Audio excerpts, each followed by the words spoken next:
আজকে সকালের আবহাওয়াটা অনেক সুন্দর, একদম এত রোদ উঠছে দেখুন, অনেক রোদ, একদম রোদে ঝলমল করতেছে, অনেক সুন্দর আবহাওয়াটা। তো এখন রান্না কি করব সেটা নিয়ে টেনশনে আছি। ফ্রিজটা খুলে নিই।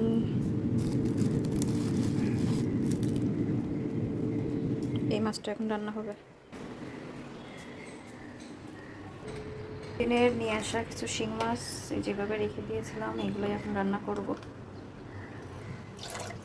পানি দিয়ে ভিজায় রাখি, দ্রুত ছেড়ে যাবে। কিছু কাঁচা সবজি নিয়ে নিব এখান থেকে। কিছু রেডি করে নিলাম। এই তো মাছটা পরিষ্কার করে নিয়েছি। এখানে আলু দিয়ে ভুনা হবে, বেগুন ভাজি হবে। বেগুনটা কেটে নিয়ে লবণ দিয়ে মাখিয়ে রাখছি। এখানে পেঁয়াজ মরিচ এই তো রেডি। এখন রান্না শুরু করে দিব। প্রথমে আলুটা ভেজে নিব।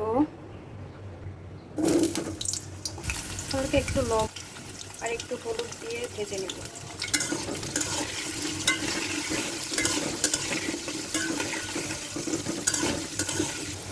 আলুগুলো ভেজে রান্না করলে আমার কাছে অনেক ভালো লাগে আর দ্রুত সেদ্ধ হয়। আর এখন যেহেতু পুরাতন আলু, সেজন্য সেদ্ধ হতে একটু সময় লাগে। এই জন্য আমি এখানে আলুটা হালকা একটু ভেজে নিব। আর এই আলু ভাজি করে রান্না করলে খেতেও অনেক মজা লাগে। এই তো রেডি হয়ে গেল, এখন নামিয়ে নিব। এই তেলের মধ্যে আমি এখন পেঁয়াজ আর মরিচ দিয়ে দিব।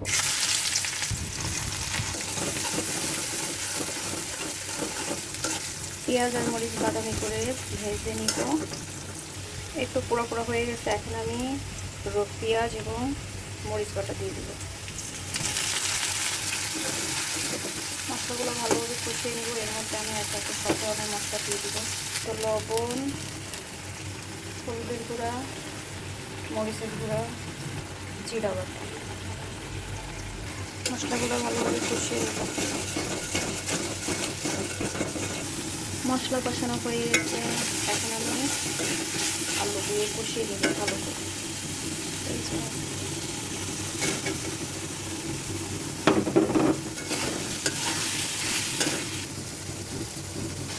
আলুর সাথে মাছগুলো কষিয়ে নেব।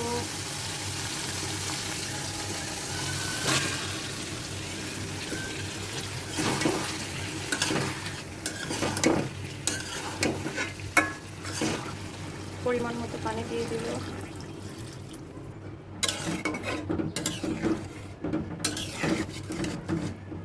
এই তো আমার রান্না হয়ে গেছে।